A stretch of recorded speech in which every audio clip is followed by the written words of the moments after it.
আলহামদুলিল্লাহি রাব্বিল আলামিন। সমস্ত প্রশংসার মালিক শুধুমাত্র কে? আওয়াজ যত সুন্দর হবে আলোচনা তত ভালো হবে। একসঙ্গে বলুন, সারা পৃথিবীর মালিক কে? আল্লাহ পাক। প্রশংসা সবটুকুন কার? আরো জোরে বলুন। সূরা সাবা 1 নম্বর আয়াতে আল্লাহ পাক বললেন, আমরা প্রশংসা করি যদি হৃদয়ের ভিতরে বদ্ধমূল হয়ে যায়। কেন সব প্রশংসা তার, কেন ইবাদত করতে হবে তার, গোলামি করতে হবে তার, এটি যদি হৃদয়ের ভিতরে ঢুকে যায় তাহলে অটোমেটিকলি আপনি শুধু তাসবিহ টিপার মাধ্যমে নয়, আল্লাহ আল্লাহর মাধ্যমে নয়, সুবহানাল্লাহ আল্লাহু আকবারের মাধ্যমে নয়, আপনার কর্মের মাধ্যমেও প্রস্ফুটিত হবে প্রশংসার নমুনা। জোরে বলেন, কথা ঠিক না ঠিক? তাহলে চলুন, সূরা সাবাতে আল্লাহ পাক পরিষ্কার করে জানিয়ে দিলেন কেন সমস্ত প্রশংসা তার। আল্লাহ পাক জানালেন, আলহামদুলিল্লাহিল্লাযী লাহু মা ফিস সামাওয়াতি ওয়া মা ফিল আরদ ওয়া লাহুল হামদু ফিল আখিরাহ ওয়া হুয়াল হাকীমুল খাবীর।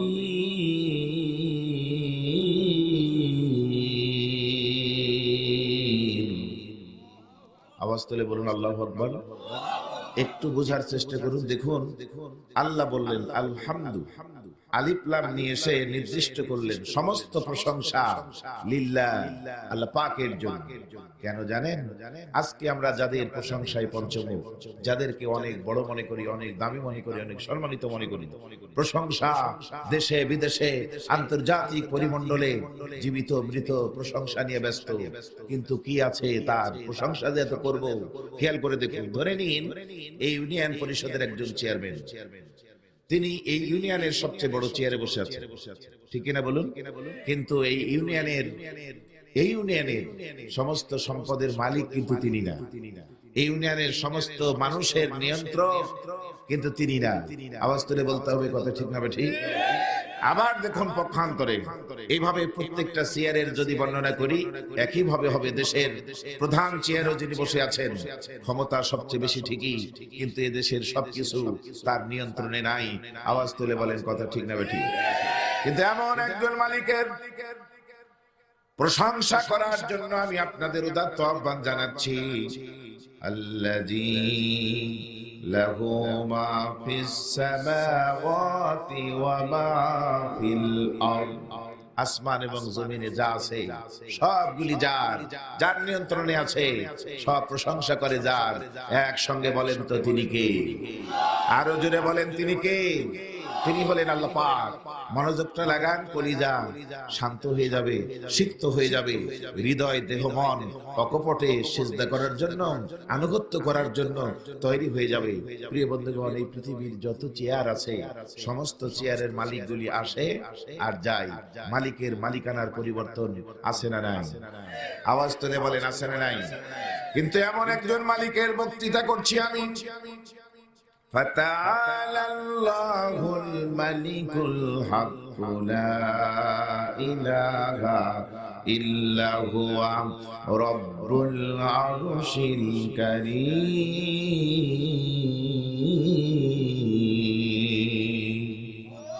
বলেন তো ভাইরা, আপনারা একটু জবান খুলে, আরশের চেয়ারে যিনি বসে আছেন ওই চেয়ারে আল্লাহর আগে কেউ ছিল? একসঙ্গে বলতে হবে, ছিল কেউ? এখন ওখানে যাওয়ার জন্য কোন বিরোধী দল আছে? পরবর্তীতে ওই জায়গায় মালিকানা চেঞ্জ হয়ে অন্য কেউ হবে, কোনো সম্ভাবনা আছে? নেই। কিন্তু আর যে কোনো চেয়ার দেখেন তো, বর্তমানে যিনি আছেন আগে অন্য কেউ ছিল, এখন যিনি আছেন তার বিরোধী দল আছে। আগামী দিনে চেয়ারের মালিকের পরিবর্তন হতে পারে, সম্ভাবনা শতভাগ আছে। জোরে বলেন, কথা ঠিক না ঠিক? সুতরাং যেই চেয়ারের মালিকের কোনো পরিবর্তন নাই, সেই চেয়ারের মালিকের কথাই শুনতে হবে। চিৎকার মেরে সিলেট এলাকার ভাইরা বলেন, কথা ঠিক না ঠিক? আমার বন্ধুগণ দেখেন, যা আমরা আছি সবগুলি শেষ। লা ইলাহা ইল্লা হুয়া, আল্লাহ ছাড়া কেউ নাই। কুল্লু শাইইন হালিক, সবগুলি ধ্বংস হয়ে যাবে। ইল্লা ওয়াজহু, শুধুমাত্র তার অস্তিত্ব টিকে থাকবে। কুল্লু মান আলাইহা ফান ওয়ায়াবকা ওয়াজহু রাব্বিকা যুল জালালি ওয়াল ইকরাম। সব তসনস হয়ে শুধুমাত্র কার ইজ্জত থাকবে? জোরে বলেন, কার ইজ্জত থাকবে? সুতরাং তিনি সিদ্ধান্ত দিলেন, আমি বক্তৃতা দিচ্ছি কোরআন দিয়ে, লাভ হলো হুকুম চলবে তার, আইন চলবে তার, গোলামি চলবে তার, বক্তৃতা চলবে তার। কারণ হলো বেটা, তুমি যত বড় মাস্তান হও, তোমার শেষ স্থান কিন্তু কবরস্থান। ওয়া ইলাইহি তুরজাউন, আল্লাহর কাছে ধরা পড়তেই, আরো জোরে বলেন, পড়তেই হবে। সুতরাং আল্লাহর প্রশংসা করবেন না, কার করবেন? আমাদের সমাজে কিছু মানুষ আছে, তারা বলে কি জানেন, এই ওদের সাথে লাগিও না, ওদের হাত খুব লম্বা। বলে না, বলে না, ওর হাতে কাজটা দাও, চাকরি তাড়াতাড়ি হবে, ওর হাত খুব বড়। এরকম কথা বলার লোক আছে না নাই? আচ্ছা ভাইরা, আপনারা বুঝে আমার কথার উত্তর দিবেন। যাদের ইঙ্গিত করছি, ইঙ্গিত করা ব্যক্তি হলো দুই ধরনের হতে পারে, খেয়াল করেন। একটা হলো হয় তার প্রশাসনিক দিয়ে অনেক বড় কেউ আছে, অথবা রাজনৈতিক ভাবে বড় চেয়ারে কেউ আছে। এই দুটির একদিকে ইঙ্গিত দিয়ে বলে যে ওদের হাত খুব বড়, চিৎকার মেরে বলেন ঠিক না ঠিক? কিন্তু আজকে কোষ্টি পাথরে যাচাই করে সত্য কোনটা, পরিষ্কার কথা কোনটা, একটু জানার চেষ্টা করুন। যাদের ব্যাপারে ইঙ্গিত করছেন, বলেন তো তাদের হাত আর কতটুকু লম্বা? ওই হাতখানা দিয়ে তো নিজের পিঠটাই ভালো করে চুলকাতে পারবে না। চিৎকার মেরে বলেন তো কথা ঠিক না ঠিক? কিন্তু এমন একজন মালিকের কথা বলছি, কোরআন দিয়ে শুনুন। তাবারাকাল্লাযী বিয়াদিহিল মুলক ওয়া হুয়া আলা কুল্লি শাইইন কাদির।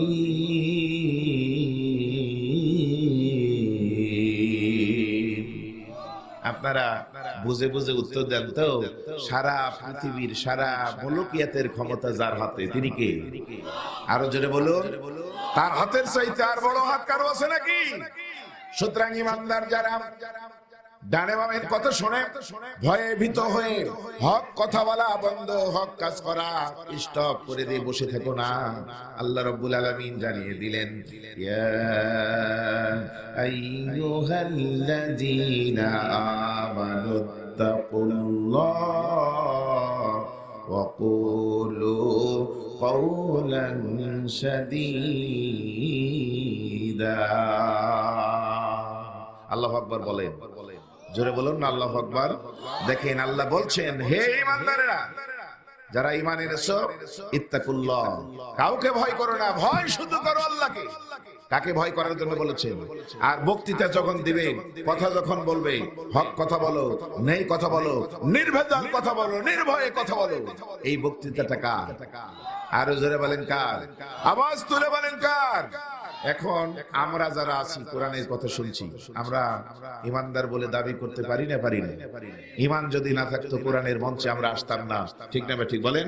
সুতরাং ইমানদারদের জন্য নির্দেশনা, তোমরা ভয় করো শুধু কাকে? আল্লাহকে। এখন দেখেন, সংক্ষেপে বলি, আল্লাহকে যদি ভয় করেন লাভটা কি? এই পৃথিবীর সমস্ত মানুষ সফল কাম হতে চায়, চায় না? চায় না? আল্লাহ বললেন, ওয়াত্তাকুল্লাহ লাআল্লাকুম তুফলিহুন। ভালো করে শুনুন, ওয়াত্তাকুল্লাহ লাআল্লাকুম তুফলিহুন। আল্লাহকে ভয় করো, অবশ্যই তোমাদের বিজয় হবে। জোরে কোন সুবহানাল্লাহ। এরপরে আপনি আল্লাহর রহমত ছাড়া একটি ধাপ সামনে দেওয়ার কারো সুযোগ আছে? আল্লাহ বললেন, ওয়াত্তাকুল্লাহ লাআল্লাকুম তুরহামুন। হৃদয়ে আল্লাহর ভয় এনে কাজ করো, আল্লাহ পাক তোমাকে দয়া করবে। জোরে কোন সুবহানাল্লাহ। আরো জোরে বলেন সুবহানাল্লাহ। আচ্ছা ভাই, আল্লাহর চাইতে পরম দয়ালু কি আর কেউ আছে? জোরে বলুন, আর কেউ আছে? পড়েন তো আমার সঙ্গে, আর রহমান। পড়ুন, আর রহমান আল্লামাল কুরআন খলাকাল ইনসান আল্লামাহুল বায়ান। আলহামদুলিল্লাহ। আমার বন্ধুগণ, মনোযোগ লাগান, কান খুলে শুনুন। সবচেয়ে দয়ালু হলো তিনি। দেখেন, এখনই প্রমাণ করে দিন, বাবা মা এই পৃথিবীতে সবচেয়ে বেশি ভালোবাসে সন্তানকে। কিন্তু একের পর এক দীর্ঘদিন ধরে যদি বাবা মার কথা না শুনে, তাহলে বাবা মার এই ভালোবাসা রাগান্বিত হয়ে যায়, থাপ্পড় মারে, মার দেয়, খাবার বন্ধ করে দেয়, বাড়ি থেকে তাড়িয়ে দেয়। চিৎকার মেরে বলেন ঠিক না ঠিক? কিন্তু এত দয়ালু তিনি, একের পর এক আমরা অবাধ্য হতেই আছি। মসজিদের মিনার থেকে আহ্বান আসছে, হাইয়া আলাস সালাহ, এসো নামাজের দিকে, হাইয়া আলাল ফালাহ, এটাই কল্যাণের পথ, এসো এর দিকে। আল্লাহু আকবার, আল্লাহ সবচেয়ে বড়। প্রতিদিন 5 বার মসজিদের মিনার থেকে চমকপ্রদ কণ্ঠে ডাকার পরেও আমরা আল্লাহর হুকুম অমান্য করে মুখ ব্যাখ্যা করে চলে যাই, আল্লাহর কথা শুনি না। চিৎকার মেরে বলেন ঠিক না ঠিক? এরপরেও দেখবেন যারা নামাজ পড়ে না, আল্লাহর হুকুম মানে না, বিরোধিতা করে, আল্লাহ আবার উল্টো তাদেরকেই বেশি ক্ষমতা দিয়েছেন, তাদেরকে বেশি সম্পদ দিয়েছেন, তাদেরকে বেশি শান্তি দিয়েছেন। ঠিক না ঠিক? কেন দিলেন তাও বলি। দেখবেন আমরা যদি বর্ষি দিয়া, ছিপ দিয়া, আপনাদের এলাকায় মাছ মারার ওই হাতিয়ারকে কি যেন বলে, বর্ষি, তাহলে তো কথা মিল আছে, তাই না? বর্ষি দিয়ে যদি মাছ মারার জন্য আমরা শুরু করি, দেখবেন ভালো করে মিলান। যদি পুঁটি মাছ ঠোকা মারে, এক টানে তুলে ফেলেন। যদি ডাঁড়কা মাছ ঠোকা মারে, এক টানে তুলে ফেলেন। যদি কই মাছ ঠোকা মারে, এক টানে তুলে ফেলেন। যদি কই, শাঁটি, এগুলি, টাকি, এগুলি যদি করে, এক টানে তুলে ফেলেন। কিন্তু বলেন তো, বড় মাছ যদি লাগে, রুই, কাতল, বোয়াল, বড় শোল, তাহলে একটা নাকি উঠাই? ওই হুইল দিয়ে মাছ মারার জন্য যারা বসেন, যদি বুঝেন যে বড় মাছ লাগছে, তাহলে উনি ছেড়ে দেন।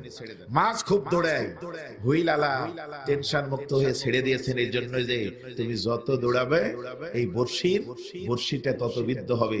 যেখানেই দৌড়াও না কেন, যত দৌড়াবে তত বিদ্ধ হবে। ক্যারকেরি তো আমার হাতে আছে, ক্যার করে ঘোরাবো, আসতে বাধ্য। জোরে বলেন কথা ঠিক না ঠিক?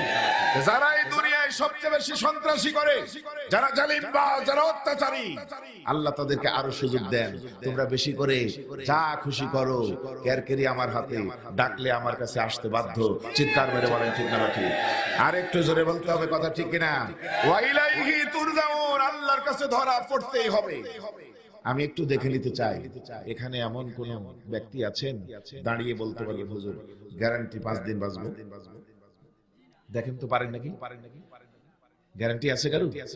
জি, সামনে আমার মুরব্বী সুন্দর কথা বলতেছিলেন। মুরব্বীর পাশে যিনি হাঁটুতে হাত দিয়ে বসে আছেন, যুবক, তোমার বয়স কত?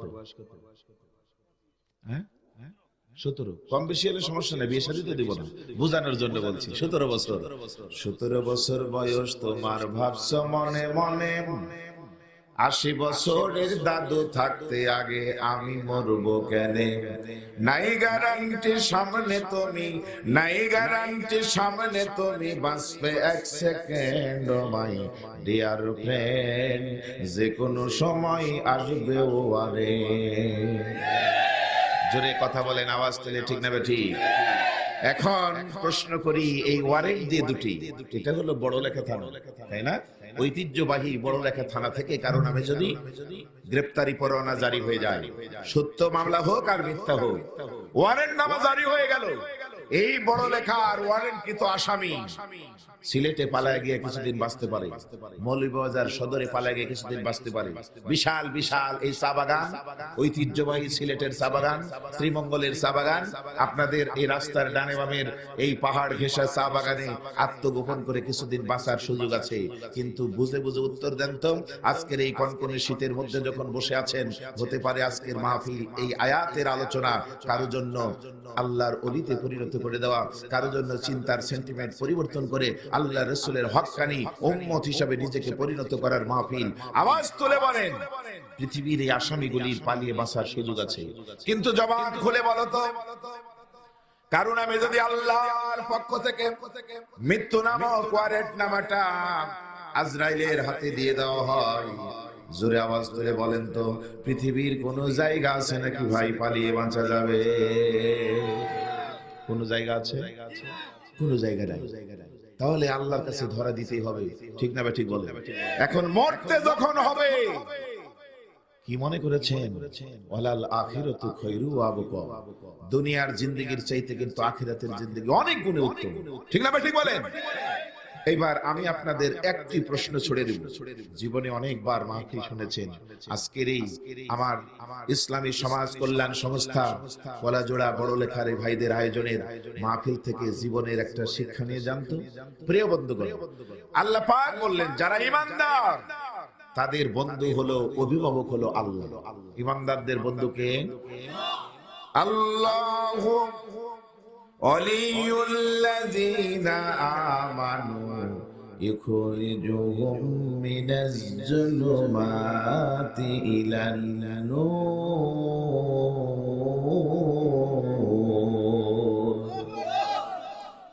যে সকল ইমানদারেরা আল্লাহকে বন্ধু বানাবে, আল্লাহ রাব্বুল আলামিন তার ভিতর থেকে জাহিলিয়াতের সমস্ত অন্ধকার দূরীভূত করে দিয়ে আলোক সজ্জায় উদ্ভাসিত করে সেই যোগ্যতায় পরিণত করবেন যে আলোর গতি ভিতরে আসলে বিদ্যুৎ গতিতে পুঞ্ছিরাত পার হয়ে সরাসরি আল্লাহ পাকের দিদারে ধন্য হওয়ার যোগ্যতা অর্জন করতে পারেন। চিৎকার মেরে বলুন সুবহানাল্লাহ।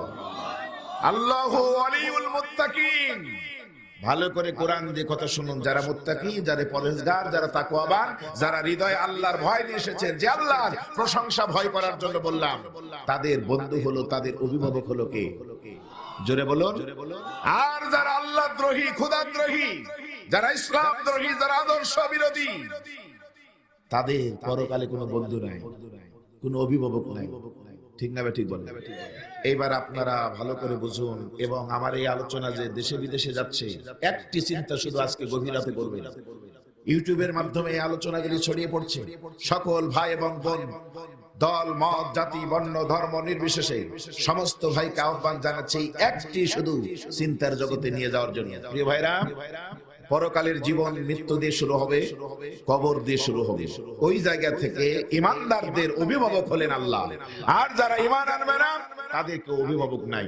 কথাটি কে বলেছে?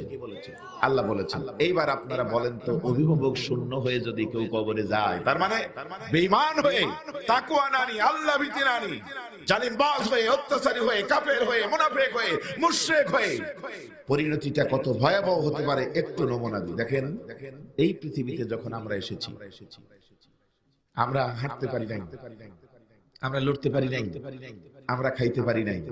ঠিক না? ঠিক বলেন। ওয়া করেছেন, যেখানে পেশাব পায়খানা করেছেন ওখানে আপনি গোড় পিটতেন, যদি না আপনার এই পৃথিবীর সেরা অভিভাবক বাবা মা না থাকতো। ঠিক না? ঠিক বলেন। মা আদর করেছেন, যত্ন করেছেন, কুলে তুলে নিয়েছেন। এই প্রচন্ড শীতের ভিতরে সব মানুষ ঘুম পাড়ে। যে সকল মায়েরা বাচ্চা লালন পালন করছেন তাদের চোখে ঘুম নাই। বাচ্চা পেশাব করছে, কষ্ট পাবে, কাপড়টা সরাই দিলেন, আরেকটা কাঁথা দিলেন, আবার ভিজালো, আরেকটা দিলেন, অবশেষে নিজের বুকের চাদরটা, নিজের বুকের শাড়িটা, ওড়নাটা দিয়ে দেন। অবশেষে সেটিও ভিজে গেলে মা আমার বুকে করে নিয়ে থাকেন, সন্তান যেন কষ্ট না পায়। আওয়াজ তুলে বলেন, কথা ঠিক না? ঠিক। তাহলে বুঝবেন ভালো করে, দুনিয়ার এই জিন্দেগি যখন আসছেন, এখানে তো তাও ওয়া ওয়া করে কাঁদতে কাঁদতে মানুষকে বুঝাতে পেরেছেন, অভিভাবককে বুঝাতে পেরেছেন, আমার ক্ষুধা লাগছে, খাবার দাও, একটু হাত পা লড়াচড়া করতে পেরেছেন। এত কিছু করার পরেও যদি মা বাবা কারো না থাকে, অভিভাবক না থাকে, তাহলে ছেলেটিকে কুকুরে খেত, কাকে খেত, বিড়ালে খেত, কুত্তায় খেত, জীবন অসহায় না খেয়ে চলে যেত। জোরে বলেন, কথা ঠিক না? ঠিক।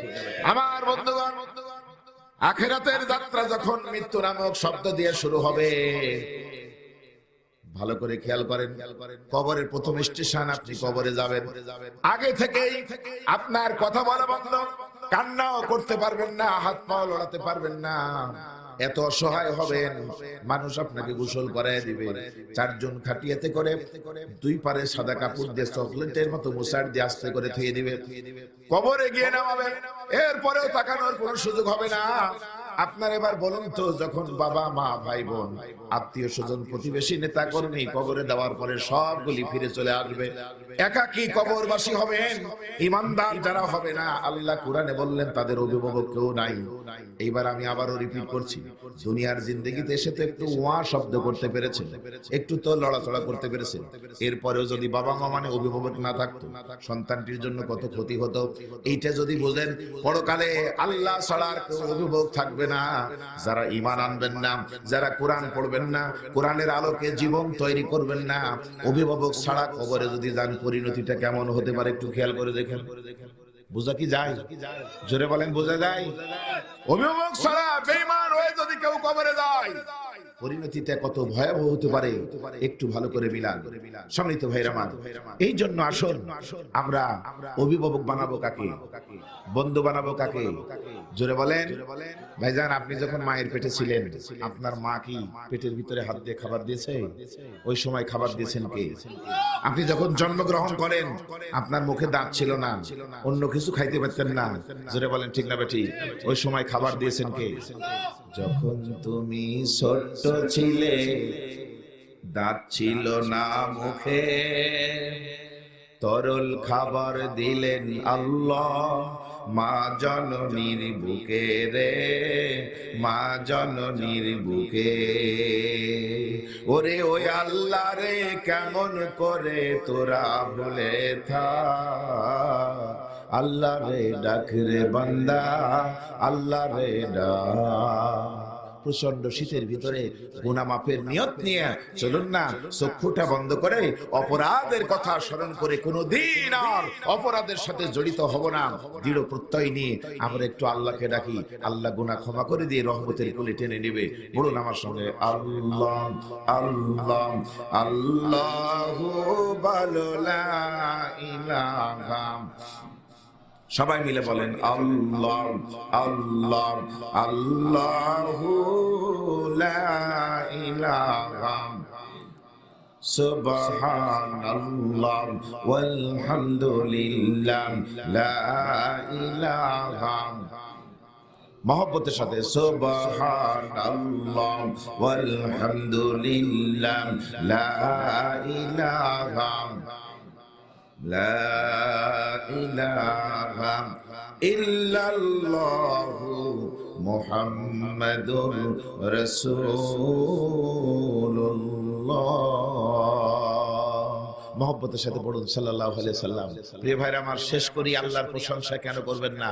এই পৃথিবীর যত বিচারক আছে, সমস্ত বিচারকগুলি সাক্ষীদের সাক্ষ্য নিয়ে রায় দেয়। মজার ব্যাপার কি জানেন? এই বিচারকগুলি সাক্ষীরা যে সাক্ষ্য দিল, সত্য দিল না মিথ্যা দিল, টাকা খাইয়ে দিল না ভয়ে দিল, লোভে পড়ে দিল না নিজে ইচ্ছে করে দিল, এটা কিন্তু যাচাই বাছাই করার সুযোগ এই পৃথিবীর কোনো বিচারকের নাই। জোরে বলেন কথা ঠিক না বেঠিক? কিন্তু এমন একজন বিচারকের কাঠগড়ায় আপনাকে আমাকে দাঁড়াতে হবে। ওয়াহুয়াল হাকিমুল খবীর। আপনার জন্ম থেকে মৃত্যু পর্যন্ত সমস্ত খবর যার কাছে আছে সেই বিচারকের কাছে দাঁড়াতে হবে। জোরে বলেন কথা ঠিক না ঠিক?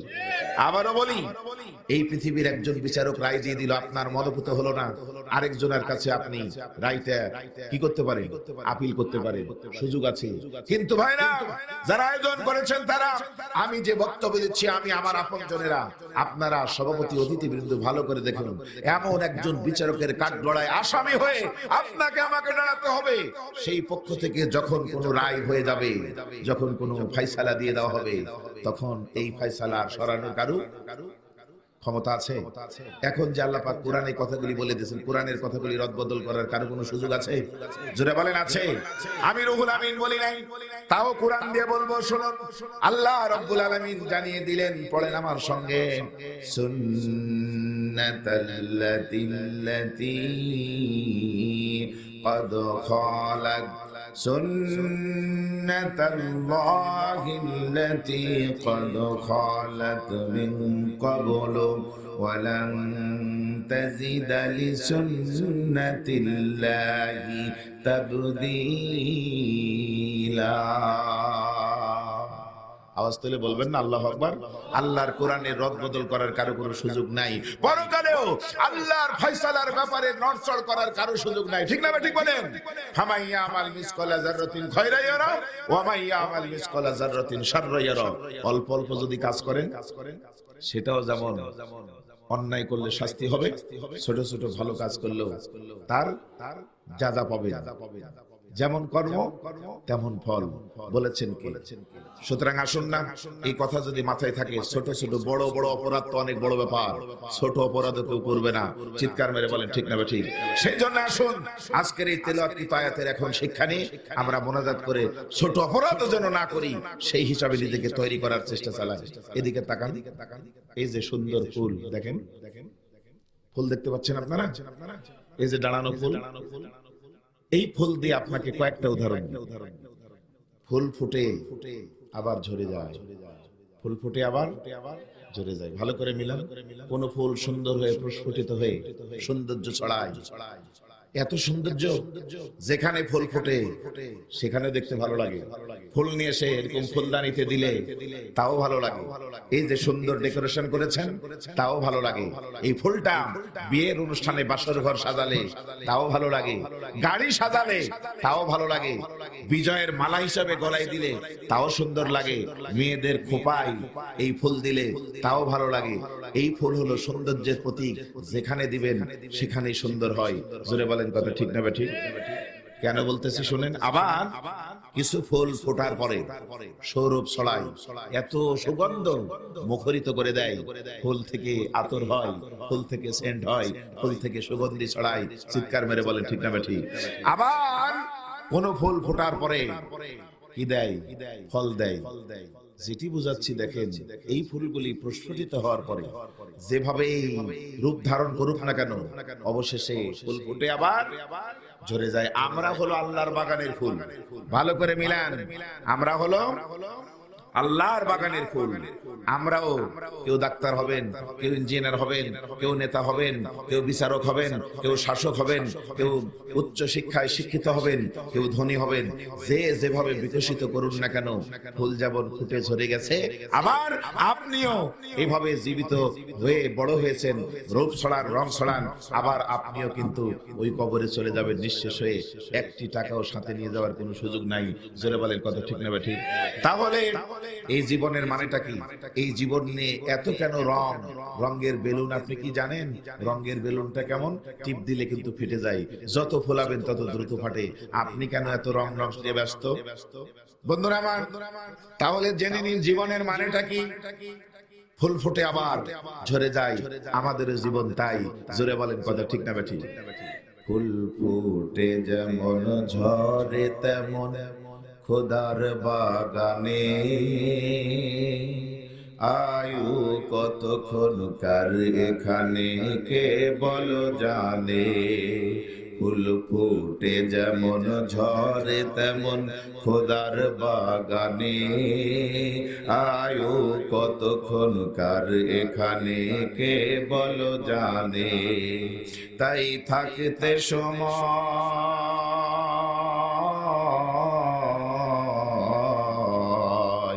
তাই থাকতে সময় নাও জেনে ভাই জীবনের মানে, সব আছে লেখা দেখে নিও আল কুরআনে। বন্ধুগণ আসুন, আমরা যখন মরে যাব, শুরু করছি এভাবে, ভালো করে বুঝে উত্তর দেন। কেউ টিকে থাকবো না, মরতেই হবে। মরে যখন যাব, কবরে নামানোর সময় রাজনীতির বক্তৃতা কেউ মনে করবেন না। উদু ইলা সাবিলি রাব্বিকা বিল হিকমাতি ওয়াল মাউইজাতিল হাসান। আমি আল্লাহ পাকের শেখানো হিকমত দিয়ে কথা বলার চেষ্টা করছি, উদাহরণ দিচ্ছি। যদি ধরেন এই এলাকায় বিএনপি করেন যারা, বুঝে বুঝে উত্তর দিবেন। মরে যাওয়ার পরে কবরে নামায় ভাবে কি এই কথা বলে বিসমিল্লাহি ওয়া আলা মিল্লাতি জিয়াউর রহমান? আওয়ামী লীগ যারা করেন, মরে যাওয়ার পরে কি এই কথা বলবে বিসমিল্লাহি ওয়া আলা মিল্লাতি মুজিবুর রহমান? ভালো করে উত্তর দেন মুরব্বীরা, যুবক ভাইরা আওয়াজ তুলবেন। জামাত ইসলামের কেউ মরে গেলে কি বলবে? বিসমিল্লাহি ওয়া আলা মিল্লাতি মুজিবুর রহমান, মিল্লাতি মতিউর রহমান বলবে? ভালো করে মিলান তো বন্ধুরা। দল মত নির্বিশেষে, কাছে দূরে থেকে যারা কথা শুনছেন, মুসলমানের সন্তান যদি হন, মরে যাওয়ার পরে কবরে নামায় দিয়ে বলবে বিসমিল্লাহি ওয়া আলা মিল্লাতি রাসূলিল্লাহ। চিৎকার মেরে বলেন কথা ঠিক না ঠিক? এ ভাইরা জবাব দেন তো। আমি রুহুল আমিন, আমার এখনই বডি নামক পিঞ্জিরা থেকে আত্মা নামক পাখিটা উড়াল দিয়ে চলে যাবে। এই বডিতে যা আছে সব ঠিকই থাকবে। এরপরেও আমার বইয়ের কাছে যদি নিয়ে যেতে বলেন, একটি রাত মরে গেছে জানি নাই, কাছে নিয়ে আদর করো, আমার বউ কাছে নিবে? আপনাদের মনে হয় নিবে নাকি? তাহলে ভালো করে বুঝেন, যেই লাশটা বউ লাই না, বেটি লাই না, ছেলে লাই না, মেয়ে লাই না, বন্ধু লাই না, বান্ধবী লাই না, নেতা নাই না, কর্মী নাই না, সঙ্গী নাই না, সাথী নাই না, কেউ নিবে না। মৃত্যুর কথা শোনার সাথে সাথে ইন্না লিল্লাহ পড়ে বলবে জানাজা কখন হবে? আওয়াজ তুলে বলেন তো, যেই লাশ কেউ গ্রহণ করলো না, সারা জীবন রাসূলের আদর্শের বিরোধিতা করলো যারা, মৌলবি তুমি 2 টাকার ইমাম, এতগুলি লোক নিয়ে অসহায় হয়ে গেল মানুষটি জানাজা পড়ে, তুমি কোন সাহসে মিথ্যা কথা বলে আল্লাহ রাসূলের আদর্শে ঢুকিয়ে দিলা, অথচ সারা জীবন রাসূলের আদর্শের বিরোধিতা করেছে। চিৎকার মেরে বলেন কথা ঠিক না ঠিক? ওই সময় মিথ্যা কথা সাক্ষী দিয়ে বললে কি রাসূল তাকে টেনে নিবে? জোরে বলেন টেনে নিবে? তাহলে আজকে শপথ নিন আজকের মাহফিল থেকে, কমপক্ষে জীবনের শেষ সময় কবরে যখন নামানো হবে, যেহেতু রাসূলের আদর্শেই নামানো হবে, অতএব মরার আগেই আল্লাহ রাসূলের আদর্শের ভিতরে ধাবিত হয়ে যায়। নিয়ত কি করা যাবে? নিয়ত করা যাবে? নিয়ত করলে লাভ কত বেশি সেই আয়াতটা এখন আলোচনা করে আমি মোনাজাত করব। জবান খুলে আমার সঙ্গে পড়ুন। আউযু বিল্লাহি মিনাশ শাইতানির রাজীম। বিসমিল্লাহির রাহমানির রহিম। লাকাদ আরসালনা রুসুলানা বিল বাইয়িনাতি ওয়া আনজালনা মা'হুমুল কিতাবা ওয়াল মিজানা লিয়াকুমান নাসু বিল কিসত। আওয়াজ তুলে বলুন আল্লাহু আকবার। খুব সংক্ষেপে কথা বলবো, মোনাজাত পর্যন্ত থাকা যাবে তো ইনশাআল্লাহ? অল্প টাইমের ভিতরে কথা বলে শেষ। আল্লাহ বললেন, লাকাদ আরসালনা রুসুলানা বিল বাইয়িনা, অবশ্যই আমি তোমাদের মাঝে নিদর্শন সহকারে রাসূলকে প্রেরণ করেছি। ওয়া আনজালনা মা'হুমুল কিতাব ওয়াল মিজান, ন্যায়ের মানদণ্ড হিসাবে কালামে রাব্বানীকে তোমাদের মাঝে দিয়েছি, কোরআনুল কারীমকে। কেন দিলাম? লিয়াকুমান নাসু বিল কিসত। কি চমৎকার কথা শুনুন, যাতে করে মানুষগুলি ইনসাফ ভিত্তিক জীবন কায়েম করতে পারে, ন্যায় বিচার প্রতিষ্ঠিত করতে পারে, শান্তি সুপ্রতিষ্ঠিত করতে পারে। আওয়াজ তুলে বলেন আল্লাহু আকবার। কেন শুকরিয়া আদায় করবেন না? এই পৃথিবীতে আল্লাহর যা দেখছেন সবগুলি মানবতার জন্য নিয়ামত, আর যত নিয়ামত আছে সবচেয়ে সেরা নিয়ামত হলো 2টা। কয়টা বলেন? একটা হলো রাসূল মুহাম্মদুর রাসূলুল্লাহ সাল্লাল্লাহু আলাইহি ওয়াসাল্লাম, আর একটা হলো কোরআনুল কারীম। আল্লাহু আকবার। আদম পর্যন্ত এই শ্রেষ্ঠ 2টি নিয়ামত পায়নি, কোন নবীগুলি এই 2টি নিয়ামত পায়নি, নবীর উম্মতগুলি পায়নি। আমরা সেই উম্মতে মুহাম্মাদীর সেরা জায়গায় অবস্থান করছি। আল্লাহর ভাষায় শ্রেষ্ঠ 2টি নিয়ামত বিশ্বনবী মুহাম্মদুর রাসূলুল্লাহ সাল্লাল্লাহু আলাইহি ওয়াসাল্লাম আর কোরআনুল কারীম, 2টাই নিয়ামত আমরা পেয়েছি। জোরে বলেন কথা ঠিক না ঠিক? কিন্তু নিয়ামত পাওয়ার পরে লাভটা কি করলাম দেখুন। ছাতা ছাতা ছাতা বুঝেন? ছাতা নাই কেন বলেন তো? হয় রোদ থেকে বাঁচার জন্য অথবা বৃষ্টি থেকে বাঁচার জন্য, ঠিক না ঠিক বলেন? কিন্তু হাতে ছাতা আছে বা বাড়িতে ছাতা আছে, তো বগলে ছাতা আছে, ঘরে ছাতা আছে, গাড়িতে ছাতা আছে, কিন্তু আপনি রোদ ঠেকাতে পারছেন না। ওই ছাতা ব্যবহার করে আপনি বৃষ্টি থেকে ভিজা বন্ধ করতে পারছেন না। তাহলে ছাতা সব জায়গায় থাকার পরও কি আপনার কোনো লাভ আছে? প্রিয় বন্ধুগণ, আল্লাহ বললেন শ্রেষ্ঠ 2টি নিয়ামত রাসূল আর কোরআন, 2টাই তোমাদের জন্য দিয়ে দিলাম, যাতে করে মানুষগুলো ইনসাফ ভিত্তিক জীবন কায়েম করতে পারে, ন্যায় বিচার প্রতিষ্ঠা করতে পারে। আজকে রাসূলের আদর্শ আমাদের মধ্যে আছে, কোরআনও আমাদের কাছে আছে। কোথায় আছে? ঘরে আছে, মসজিদে আছে, মাদ্রাসায় আছে, প্রত্যেকটা জায়গায় কোরআন আছে, ঠিক না ঠিক বলেন? এই 2টি নিয়ামত থাকার পরেও বলেন তো আমাদের সমাজে কি ন্যায় বিচার প্রতিষ্ঠিত হয়েছে? আমরা করতে পেরেছি? ঘরের উদাহরণটা দিই। আমাদের সমাজে কিছু বাপ আছে, ধরে নেন 3টা বেটি, একটা বেটা। বাবা করছে কি জানেন? বেটাকে সব সম্পত্তি লিখে দিয়েছে। বৃদ্ধ বয়সে হজে যাবেন, অনুশোচনা আসলো, আমি তো মেয়ের হক নষ্ট করে ফেলেছি রে, মেয়েকে জমি জমা দেইনি, হক দেইনি। যে বললো মারে হজে যাচ্ছি, তোমার হক যা দেওয়ার দরকার ছিল দেইনি, বেটাকে দিয়েছি, তোমারই তো ভাই, তুমি আমাকে মাফ করে দিও। এরকম কথাবার্তা বলে হজে যাওয়ার হাজি বাংলাদেশে এরকম পিতা আছে না নাই?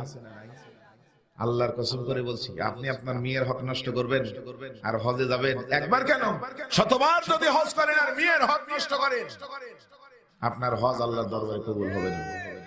চিৎকার মেরে বলেন কথা ঠিক না ঠিক? কোরআনে বলে দিল বাবার একটি ছেলে সম্পত্তির যা মালিক হবে, দুটি মেয়ে সমপরিমাণ সম্পত্তির মালিক হবে। ঠিক না ঠিক বলেন? আওয়াজ তুলে বলেন তো আমাদের সমাজের পিতারা ঘরের ভিতরে কি এই ন্যায় বিচার, এই ইনসাফ কায়েম করেছে হুজুরেরা? জোরে বলেন করেছে? তাহলে একদম রান্নাঘর থেকে শুরু করে ট্রাইব্যুনাল পর্যন্ত কোন জায়গায় মুসলমানদের এই অধ্যুষিত দেশেও যেখানে রাসূলের আদর্শের মানুষ আছে, কোরআনের শিক্ষা প্রতিষ্ঠান আছে, কোরআন আছে, এই সমাজেও রান্নাঘর থেকে ট্রাইব্যুনাল পর্যন্ত কোন জায়গায় ন্যায় বিচার কায়েম করতে আমরা পারি নাই। চিৎকার মেরে বলেন ঠিক না ঠিক? কিন্তু করলেটা লাভ কি? চলেন আমরা একটু পর্যালোচনা করে মোনাজাতের দিকে যাই। আল্লাহ বললেন লাকাদ আরসালনা রাসূলানা বিল বায়িনা, রাসূলকে যে নিদর্শন সহকারে প্রেরণ করলো। একটু আওয়াজ তুলে বলেন তো আপনার আমার নবীর নাম কি? একসঙ্গে কথা বলেন, নবীর নাম কি? পড়েন সূরা আল ফাতহ 25 নম্বর 29 নম্বর আয়াতে আল্লাহ পুরো নাম বলে দিলেন, মুহাম্মাদুর রাসূলুল্লাহ।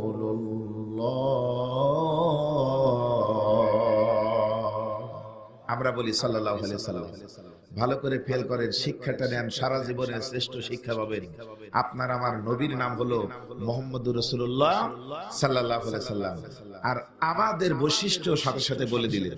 আমি উদাহরণ দিয়ে যদি প্রশ্ন করি, বলেন তো যে কোনো একটা বিশ্ববিদ্যালয়, ঢাকা বিশ্ববিদ্যালয়, রাজশাহী বিশ্ববিদ্যালয়, চিটাগাং বিশ্ববিদ্যালয়, আপনাদের সিলেট বিশ্ববিদ্যালয়, ময়মনসিংহ কৃষি বিশ্ববিদ্যালয়, যে কোনো বিশ্ববিদ্যালয়ের বাউন্ডারির ভিতরেই ছেলে মেয়ে বসবাস করছে। কারা করে? শিক্ষকের ছেলে মেয়ে, কর্মকর্তা কর্মচারী ছেলে মেয়ে। ভালো করে বুঝবেন, শিক্ষা প্রতিষ্ঠান মানে ক্যাম্পাসের ভিতরেই বসবাস করছে। কিন্তু ক্যাম্পাসে যদি ভর্তি হতে না পারে, সেই যোগ্যতা যদি না থাকে, আপনাদের ভাষায় কি তাকে বিশ্ববিদ্যালয়ের ছাত্র বা ছাত্রী বলা যাবে? জোরে বলেন যাবে? এইটা যদি বুঝেন, ক্যাম্পাসের ভিতরে আছে কিন্তু ওই ক্যাম্পাসে ভর্তি হওয়ার যোগ্যতা অর্জন করতে পারেনি, ভর্তি হয়নি, তাকে যেমন বিশ্ববিদ্যালয়ের স্টুডেন্ট বলা যাবে না। আজকে যারা আমরা বিশ্বনবীদের জামানায় এসে মুসলমানের সন্তান বলে দাবি করছি, মুসলমানই তো অনেক আগেই দেওয়া হয়েছে চামড়া কেটে। ঠিক না ঠিক বলেন? এখন যদি বলেন যে আমাদের চামড়া কেটে মুসলমান করা হয়েছে, তাহলে আপনাদের ঘরের মহিলাদের কিভাবে মুসলমান করলে? ওটার নাম মুসলমান নয়।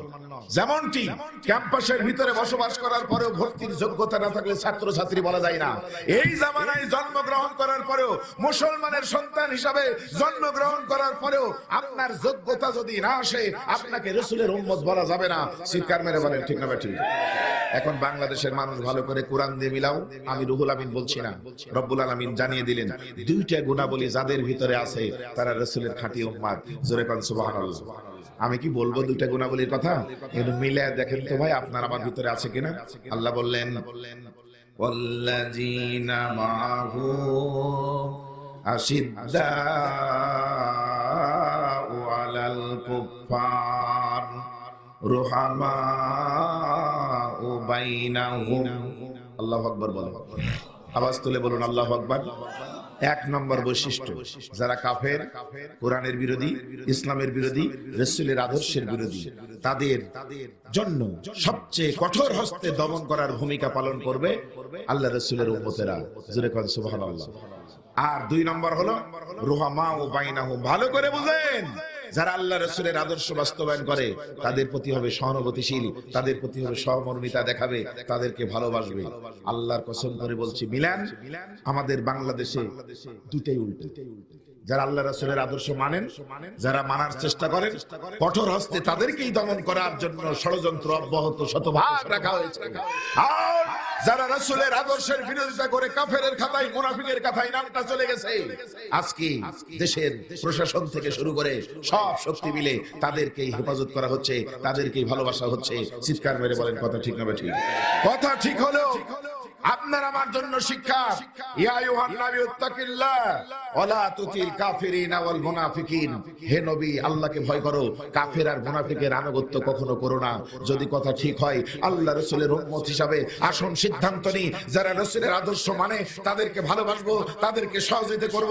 সেই কাতারে কাঁধে কাঁধ মিলিয়ে সীসা ঢালা ফাঁসির মতো ইন্নাল্লাহা ইউহিব্বুল লাযিনা ইউকাতিলুনা ফি সাবিলিহি সাফফান, কাতারবদ্ধ হয়ে বুনিয়ানুম মারসুস, সীসা ঢালা ফাঁসির মতো আল্লাহর ভালোবাসা নেওয়ার জন্য আল্লাহর পথে সংগ্রাম করব। কে কে রাজি আছে হাতটা তুলে দেখা।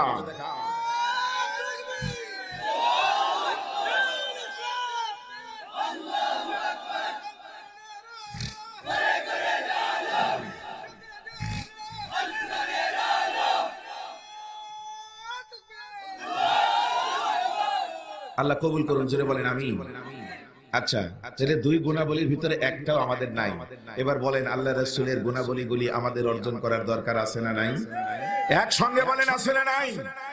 সংক্ষেপে এবার আপনাদের বলি, আল্লাহ রাসূলের চরিত্রের মধ্যে ছোট্ট ছোট্ট পয়েন্টে বলি, আমরা এগুলি আমল করতে পারলে আপনি ওই যে কবরে যাবেন, আল্লাহ রাসূলের কথা নিয়ে তো যেতে হবে। বিসমিল্লাহি ওয়া আলা মিল্লাতি রাসূলিল্লাহ, এটা যেন সত্য হয়, এই জন্য একবারে প্যাকেজ 10 মিনিটে 10টা কথা বলবো। মানতে রাজি আছেন?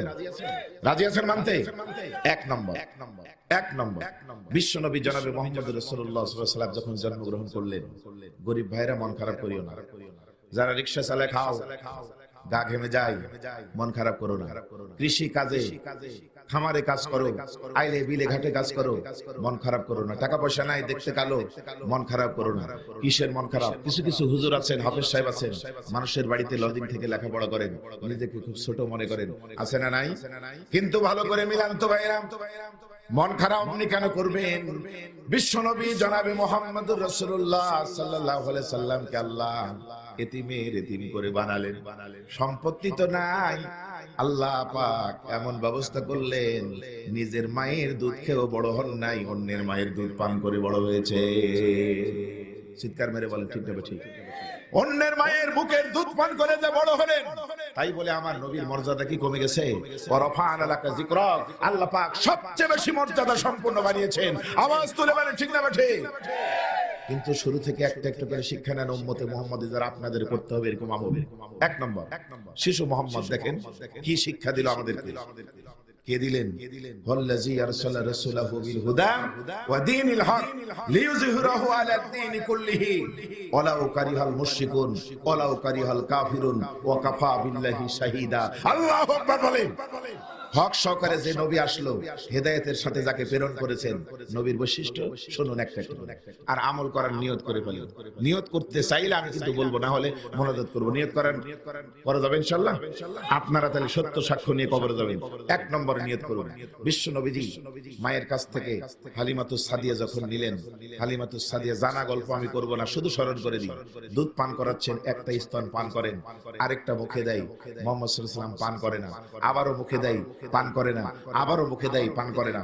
হালিমাতুস সাদিয়া আশ্চর্য হয়ে গেল, বারবার বুঝতে পারছি পেটে ক্ষুধা আছে, কিন্তু স্তন যখন আরেকটা দিলাম পান করে না কেন?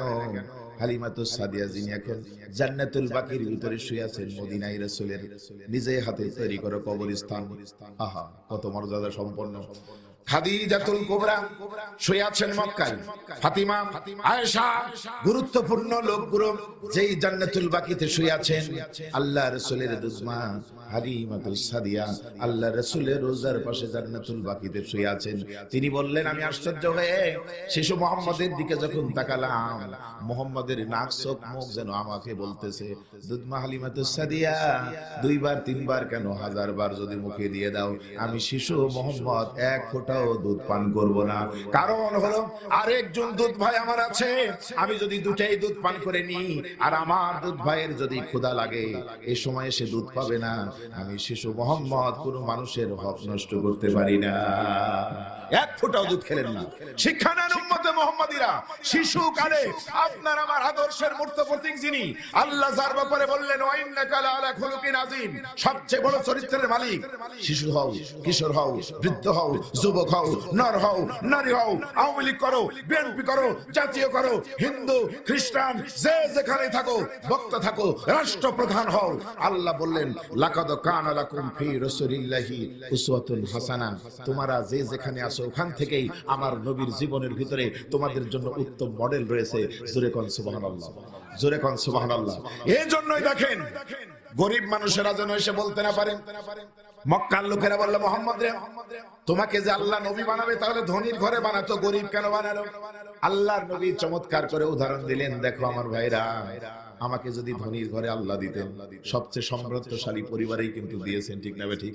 কিন্তু বানালেন এতিম করে, বানালেন সবচেয়ে সমৃদ্ধশালী পরিবারে জন্ম হয়েছে, কিন্তু পৃথিবীতে আনলেন এতিম করে। দর্শনটা দেখেন আল্লাহ। নবীজি বলে দিলেন, শোনো পৃথিবীর মানুষেরা, আমাকে যদি গরিব করে না হতো, গরিব মানুষেরা আমার কাছে বলতো, মোহাম্মদ দিনের দাওয়াত দাও, আমরা কাজ করে খাবো, ঘেমে ঘেমে অসহায় হয়ে থাকবো, পরিবারের লোকের খাবার জোটাবো, নাকি নামাজ পড়বো, নাকি দান করব। গরিব মানুষেরা যেন আফসোস করে কথা বলতে না পারে। আবার দেখুন আল্লাহ কিভাবে চালালো, একদিকে এতিমের এতিম, আবার ছাগলের রাখল পর্যন্ত করেছেন, মানুষের কূপ থেকে পানি তুলে খেজুর পর্যন্ত খেয়েছেন, আবার অবশেষে রাষ্ট্রপ্রধানের দায়িত্ব পর্যন্ত পালন করে নিয়েছেন। জোরে বলেন ঠিক না ঠিক? নবীজি বললেন, আমাকে এই অবস্থায় নিয়ে অবশেষে রাষ্ট্রপ্রধান ও আল্লাহ বানিয়েছেন এই জন্য যারা রাজনীতি করেন, যারা ক্ষমতার চেয়ারে বসেন, তারা যেন বলার সুযোগ না পায় রাষ্ট্রের কাজে বহু ব্যস্ত, নামাজ পড়ার আমাদের টাইম নাই। আছে না নাই? আমরা সাধারণ মানুষের কাছে দাঁড়াবো, ঈদের মাঠে দেখবেন সবার আগে হাজির, নতুন নতুন দামি জামা কাপড় পরে, সারা জীবন নামাজ পড়া নাই, ঈদের মাঠে সবার আগে হাজির।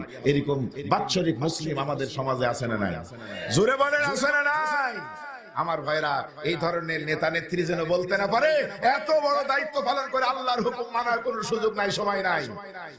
আল্লাহ নবী বলেন, আমাকে এই জন্য রাষ্ট্রপ্রধানও বানিয়েছেন, যে যেখানে আছো, বিচারক, রাষ্ট্রনায়ক, রাষ্ট্রপ্রধান, প্রধানমন্ত্রী, মন্ত্রণালয়, যে যেখানে আছো, গাড়ি চালক, বক্তা, পরিবার চালাও, আমার কাছে আসো, আদর্শ ওখানে পাবে, সমৃদ্ধ তুমি হবে, তোমার সত্য সাক্ষী নিয়ে কবরে যেতে পারবে। জোরে কোন সুবহানাল্লাহ।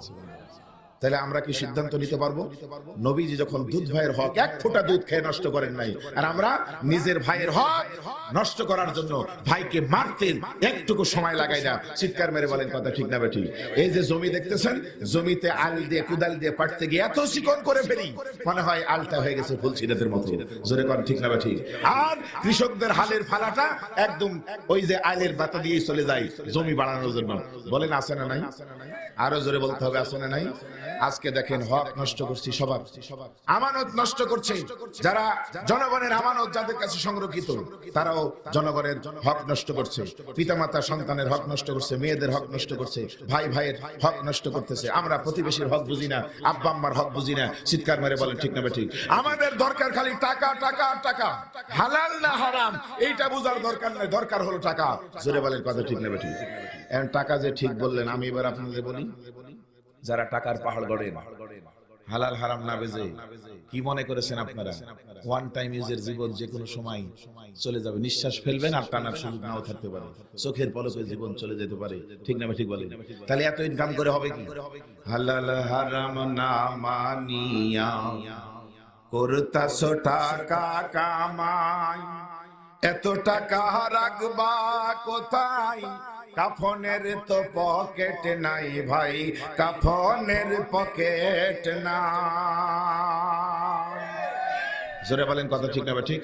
যা ইনকাম করছেন সব রেখে চলে যেতে হবে, আপনি একটি টাকাও নিয়ে যেতে পারবেন না। সুতরাং অনুরোধ করছি, ইনকাম করেন অনেক, দেশে দেশের বাইরে থেকে, কোনো সমস্যা নাই, কিন্তু ইনকামটা যেন হয় হালাল। জোরে বলেন কথা ঠিক না ঠিক? তাহলে শুরুতে এক নম্বর, আমরা কারো হক নষ্ট করব না, ইনকাম যা করব হালাল করব, বেইনসাফি করব না, আমানতের খেয়ানত করব না। পারবেন? হাতটা তুলে দেখান আল্লাহকে। লিল্লাহি তাকবীর। আরো জোরে বলেন লিল্লাহি তাকবীর। নাম্বার 2 নম্বর, আমরা রাসূলের আদর্শে আদর্শিত হতে চাইলে সংক্ষেপে টেনে কথা বলি। আল্লাহর নবী বললেন, কানা আবগাদুল খুলুকি ইলাইহিল কাযীব, রাহু বাইহাকি শরীফের 6ষ্ঠ খণ্ডের 457 নম্বর হাদিস আপনাদের বলছি। বিশ্বনবীজি সবচেয়ে ঘৃণা করতেন যেটি, সবচেয়ে ঘৃণা করতেন যে কাজ, এর নাম হলো মিথ্যা। কি বললাম বলেন? মিথ্যা। দেখেন জন্ম থেকে পর্যন্ত সব আমার নবীকে মারার ষড়যন্ত্র করেছে, কিন্তু বিশ্ব নবীজিকে মিথ্যাবাদী বলার কারো সুযোগ হয় না। সবাই আলামিন বলতে বাধ্য হয়েছে, ঠিক কিনা বলেন? আওয়াজ তুলে বলেন কথা ঠিক না ঠিক? তাহলে আমরা যারা রাসূলের উম্মত, সিদ্ধান্তকে নিতে পারবেন, আমরা কখনো মিথ্যা কথা বলবো না, আমরা হব সত্যের সাক্ষ্য। আমরা মিথ্যা কথা বলবো না, মিথ্যা কাজ করবো না, মিথ্যার সাথে জড়িত হবো না, মিথ্যা মামলা করবো না, মিথ্যা সাক্ষী দেবো না, মিথ্যা রায়ের পক্ষে থাকবো না, মিথ্যাবাদীদের সাথেও থাকবো না। রাজি আছেন আপনারা ইনশাআল্লাহ? আচ্ছা, এবার আমি আপনাদের বলি, দেখুন আল্লাহ পাক কোরআনে বলে দিন, কদ জাআল হাক্কু ওয়া যাহাকাল বাতিল ইন্নাল বাতিলা কানা যাহুকা। ভালো করে শুনুন বক্তৃতা। মিথ্যা অবস্থিত হবে, ধ্বংস হবে, সত্যের বিজয় হবে, ঘোষণা কার? কিন্তু আজকে এই সত্যকে মিথ্যা দিয়ে ঢেকে দেওয়া হয়েছে, ঠিক না বলেন? ঢেকে দেওয়া যে হলো সত্যকে মিথ্যা দিয়া, আপনি মুসলমান রাসূলের উম্মত হিসেবে কি চুপ করে বসে থাকা আপনার দায়িত্ব? পান চাবাবেন আর মনে হয় বড় হুজুর, আরে বাপ, কঠিন হাতে তসবিহ, মাথায় পাগড়ি, বড় জামাই, বড় পাঞ্জাবি। আরে আল্লাহ, ভালো করে খেয়াল করে আমার সাথে মিলে দেখেন, আল্লাহর কসম করে বলছি, আল্লাহর কসম করে বলছি, আল্লাহ পাক যেখানে কোরআনে বললেন ওয়াতাসিমু বিহাবলিল্লাহি জামিআ ওয়া লা তাফাররাকু, বিচ্ছিন্ন হও না, আল্লাহর দ্বীনকে মজবুত ভাবে ধরো।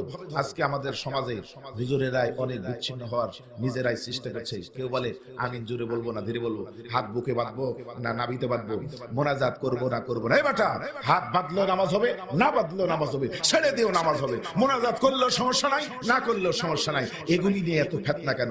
এগুলি নিয়ে ফিতনা না পাকায়া ইসলামের ভিতরে দ্বন্দ্ব, ফাসাদ, ফেরকা সৃষ্টি না করে আল্লাহ কোরআনে বলে দিলেন ওয়াতাসিমু বিহাবলিল্লাহি জামিআ, ঐক্যবদ্ধ হয়ে দ্বীনের রজ্জুকে ধারণ করো। চিৎকার মেরে বলেন কথা ঠিক না ঠিক? আল্লাহর কসম করে আমি বলছি, শুনেন, বাংলাদেশে যত বক্তা আছে, বাংলাদেশে যত আলেম আছেন, বাংলাদেশে যত হাফেজ আছেন, বাংলাদেশে যত কারি আছেন, বাংলাদেশে যত আইম্মায়ে মাসাজিদ মসজিদের ইমাম সাহেবের আছেন, বাংলাদেশে যত শুধু হাজী সাহেবের আছেন, আবারও আল্লাহর কসম করছি, শুধুমাত্র কেবলমাত্র এই লোকগুলি যদি ঐক্যবদ্ধ হয়ে যায়, 24 ঘন্টার ভিতরে বাংলা থেকে বাতিল উঠবে, বাংলার জমিনে কালেমার বিজয় পতাকা পথ করে উঠবে। জোরে বলেন কথা ঠিক না ঠিক? সুতরাং আহ্বান জানাচ্ছি, যারা কোরআনকে ভালোবাসেন, কোরআন দিয়ে হাফেজ হয়েছেন, কোরআন দিয়ে মসজিদের ইমাম হন, কোরআন দিয়ে নামাজ পড়েন, কোরআন দিয়ে হজ করেছেন, আপনারা কোরআনের বিধান অনুযায়ী বিচ্ছিন্ন না হয়ে ওয়াতাসিমু বিহাবলিল্লাহি জামিআ, ঐক্যবদ্ধ হয়ে দ্বীনের রজ্জুকে ধারণ করেন। পারবেন ইনশাআল্লাহ? জোরে বলেন ইনশাআল্লাহ। আল্লাহ কবুল করুক, বলেন আমিন। তাহলে মিথ্যা আমরা বলবো না, পারা যাবে? পারা যাবে ইনশাআল্লাহ? বলেন আমার সাথে, সুর মারেন, হুঙ্কার মারেন, মিথ্যার বেড়া জাল ছিন্ন করে সোনালী সমাজ মোরা গড়ব, মিথ্যার বেড়া জাল ছিন্ন করে সোনালী সমাজ মোরা গড়ব, দুর্নীতি সন্ত্রাস দুপায়ে দলে কালেমার বিজয় পতাকা ওড়াবো, ইসলামের বিজয় পতাকা ওড়াবো। পারা যাবে ইনশাআল্লাহ? লিল্লাহি তাকবীর। তাহলে বলতেছিলাম, আজকে যে মিথ্যা দিয়ে সত্যকে ঢেকে ফেলা হয়েছে, চারিদিকে অট্টফাসের মতো মিথ্যা দিয়ে গ্রাস করা হয়েছে, আর উম্মতের মুহাম্মদী হিসাবে পরিচয় দিয়া আপনি চুপ করে বসে থাকবেন, এটা ঈমানের দাবি হতে পারে না। তাহলে কি করা দরকার? আমি উদাহরণ দিই।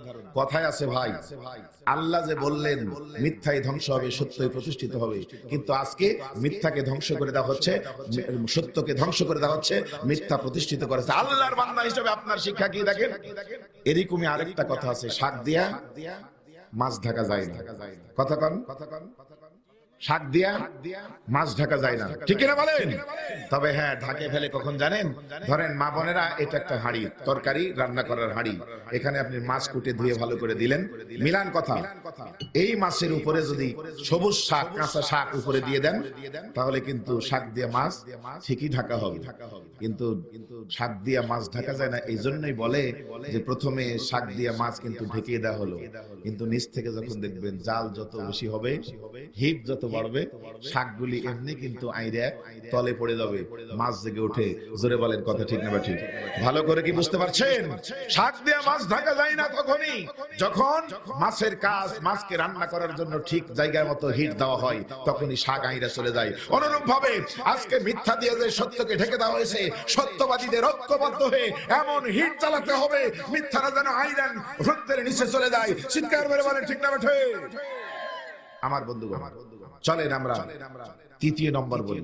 আজকে আমরা এত ব্যস্ত, এত সুন্দর খাই, এত সুন্দর খাই, তারপরেও আমাদের পেট ভরে না। আমাদের খাবার একটু নমুনা বলি। আমাদের দেশের মানুষ মাশাআল্লাহ ব্রয়লারের মুরগি দিয়ে যদি খাওয়া শুরু করে, তাও গলা পর্যন্ত না থাকলে ওঠার খবর নেই। বিবাহের অনুষ্ঠানে, অন্য কোন অনুষ্ঠানে দেখবেন খাবার একটা খালি তালিকা বলি, খাইলেই পর্যন্ত পোলাও, কোরমা, গোশ, রোজ ইত্যাদি ইত্যাদি। এরপরে আবার দই, তারপরে আবার মিষ্টি, তারপরে আবার ঠান্ডা, তারপরে আবার পান, এরপরে আবার কারো কারো শুকটান। জোরে কান কথা ঠিক না ভাইরা? খারাপ লাগতেছে আপনাদের? ঘুম আসতেছে কথা শুনতে? জোরে বলেন কথা ঠিক কিনা? খায়া খায়া শেষ। বিশ্বনবী জনাবে মুহাম্মদ রাসূলুল্লাহ সাল্লাল্লাহু আলাইহি সাল্লামের দিকে একটু যান, লিমা তাকুলুনা মা লা তাফআলুন, আল্লাহ বলেছেন তুমি সে কথা বলো না জানি যে করো না। আল্লাহু আকবার বলেন। বিশ্ব নবীজি এমন একজন মানুষ, ভালো করে মিলান ভাইরা, আল্লাহর নবী ঘোষণা করলেন, শেষের দিকে এসে দেখেন তো হৃদয়টা একটু তৈরি হয় কিনা। খিয়ারিকুম খায়রুকুম লিআহলিহি ওয়া আনা খায়রুকুম লিআহলিহি। আল্লাহু আকবার বলো, আওয়াজ তুলে বলেন আল্লাহু আকবার।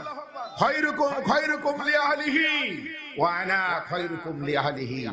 আল্লাহর নবী জানিয়ে দিলেন, তিরমিজি শরীফের হাদিস, তোমাদের মধ্যে সেই লোক সবচেয়ে উত্তম যে পরিবারের নিকট উত্তম। জোরে কোন সুবহানাল্লাহ। আল্লাহ রাসূল ভাষণ দিচ্ছেন, তখন সাহাবীরাও শুনে, কাফেরেরাও শুনে। বিশ্ব নবীজি বজ্র কণ্ঠে ঘোষণা করে জানিয়ে দিলেন, ওয়া খিয়ারুকুম লিনিসাইহিম খুলুকান। সে ব্যক্তি সবচেয়ে উত্তম যে ব্যক্তি তার পরিবারের দিকের স্ত্রীর নিকট সবচেয়ে উত্তম। জোরে কোন মারহাবা। এই কথাটি একজনের কানে গেল, যাওয়ার পরে দেখি মোহাম্মদ তো কথা বললো পরিবারের নিকট স্ত্রীর নিকট যে উত্তম সে সবচেয়ে উত্তম, আজকে আমি তার বইয়ের কাছে যাই শুনবো। চলে আসলো লোকটা, আম্মা জান আয়েশা রাদিয়াল্লাহু তাআলাকে বললেন, আয়েশা রে, একটা কথা বলো তো, তোমার স্বামীর চরিত্র কেমন একটু জানাও। আমার বন্ধুগণ, কারণ টাকা থাকলে ব্যবহার কেমন, টাকা না থাকলে ব্যবহার কেমন, সুখে থাকলে ব্যবহার কেমন, দুঃখে থাকলে ব্যবহার কেমন, রাগ হয়ে গেলে মেজাজ কেমন, আর ভালো থাকলে কেমন, আপনার বউ ভালো করে জানে। জোরে জোরে বলেন, কথা ঠিক না ব্যাঠি? লোকটা দৌড়ে গিয়ে আল্লাহ রাসূলের স্ত্রী আয়েশার কাছে বলছে, আয়েশা, তোমার স্বামীর চরিত্র কেমন একটু একটু বলো। হযরত আয়েশা দাঁড়িয়ে গেলেন, চোখের পানি ছেড়ে দিয়ে বললেন, বন্ধুরে, তুমি কি কোরআন পড়ো নাই? বলে, হ্যাঁ পড়েছি। আয়েশা রাদিয়াল্লাহু তাআলা বললেন, কানা খুলুকুল কোরআন, গোটা কোরআনে যা চরিত্র, আমার স্বামী বিশ্বনবী মুহাম্মদুর রাসূলুল্লাহ সাল্লাল্লাহু আলাইহি ওয়াসাল্লামের সেই চরিত্র। জোরে জোরে কোন আল্লাহু আকবার। দেখেন তো নিজেকে সেই জায়গায় নিয়ে যেতে পারেন কিনা। আম্মা জান আয়েশা বললেন, মদিনায় যখন হিজরত করে আমার স্বামী এসেছে, হিজরতের পর থেকে মৃত্যু পর্যন্ত প্রায় 10 বছর এমন কোন টানা 3 দিন যাই নাই যে 3 দিনই আমার স্বামী মুহাম্মদ সুন্দর করে রুটি পান করতে খেতে পেরেছেন। জোরে করে আল্লাহু আকবার। টানা 3 দিন প্রতিদিনই রুটি খেয়েছেন, এমন কোন দিন যায়নি। খেয়াল করছেন? এর ভিতরে 10 বছরের ভিতরে এমন কোন দিন যায়নি যে পাতলা খুমির করে সুন্দর রুটি বানাইছেন আর গোশতের ভুনা করে খেয়েছেন। আল্লাহ রাসূলের একজন বিশিষ্ট সাহাবী, আল্লাহ রাসূলের একজন বিশিষ্ট সাহাবী উরওয়া বিন জুবাইর এসে আম্মা জান আয়েশাকে বললেন, আয়েশা খালাম্মা, তাহলে মহানবী কি খেয়েছেন, কি খেয়ে বেঁচেছে, আপনারা কি খেয়েছেন? আম্মা জান আয়েশা বললেন, আল আসওয়াদানি তামরু ওয়াল মা।